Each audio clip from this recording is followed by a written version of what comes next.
విడు మొరటోడు అని వాళ్ళు వీళ్ళు ఎన్నెన్ని అన్న పసి పిల్లవాడు నవాడు.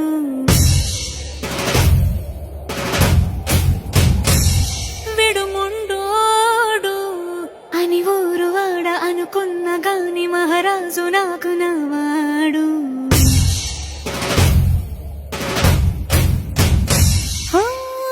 మాట పెడుసైనా మనసులో వెన్న రాయిలా ఉన్నవాడిలోన దేవుడెవరికి తెలుసును నాకన్నా. సూసేకి అగ్గిరవ్వ మాదిరి